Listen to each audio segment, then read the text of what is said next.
నేనున్నాను అనే దృక్పథంతో మీ అందరినీ ఆత్మశుద్ధులుగా మంతని యంత్రపురిగా తీర్చిదిద్దే నాయకుడు గౌరవనీయులు శ్రీ దుద్దిల్ల శ్రీధర్ బాబు గారు, రాష్ట్ర ఐటీ శాఖ మంత్రులు, పరిశ్రమలు, అసెంబ్లీ వ్యవహారాల శాఖ మంత్రులు, వారికి మీ అందరి తరఫున ద్వారా స్వాగతం సుస్వాగతం తెలియజేస్తున్నాను. ప్రియతమ నాయకుడు, ప్రతి మహిళ బాగోగులు చూసేటువంటి నాయకుడు, అందరినీ అభివృద్ధి చెందారు.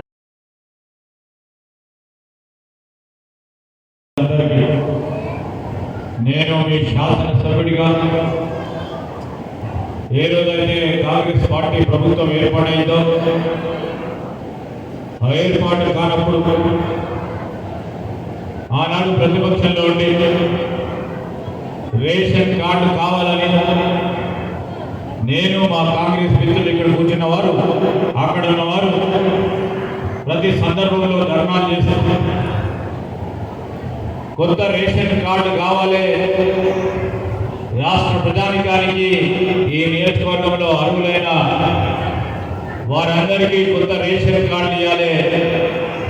దరఖాస్తు చేసుకున్న వారికి ఆ సభ్యులకు సంబంధించి మరి ఆ రేషన్ కార్డులో కొత్త సభ్యులను చేర్చాలని అనేక సందర్భాల్లో ధర్నాలు చేసిన తెలుపాలి.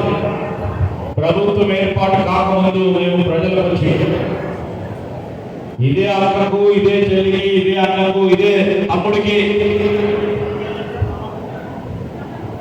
మేము మాట చెప్పడం జరిగింది. కొత్త రేషన్ కార్డు ఇస్తాం మా ప్రభుత్వం ఏర్పడ్డ తర్వాత.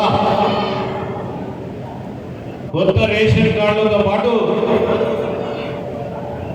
మరి మంచి బియ్యం రేషన్ షాపుల ద్వారా అందిస్తామని చెప్పారు. సంవత్సరం నుంచి కసరత్తు చేపట్టి ప్రజాపాలన భాగంలో ముఖ్యమంత్రి రేవంత్ రెడ్డి గారి నాయకత్వంలో మా ప్రజా ప్రభుత్వం, మా కాంగ్రెస్ పార్టీ ప్రభుత్వం ఈరోజు అధికారులకు సంబంధించి ఇక్కడ కూర్చున్న జిల్లా కలెక్టర్ గారే కానీ, ఇక్కడ కూర్చున్న ఆర్టీఓ గారే కానీ, ఇక్కడ కూర్చున్న మా అడిషనల్ కలెక్టరే కానీ, ఈ రేషన్ కార్డులు ఇచ్చే ప్రక్రియలో మీ డిఎస్ఓ గారే కానీ, వీరందరూ కూడా ఎవరికి అర్హత కలిగి ఉన్నవారు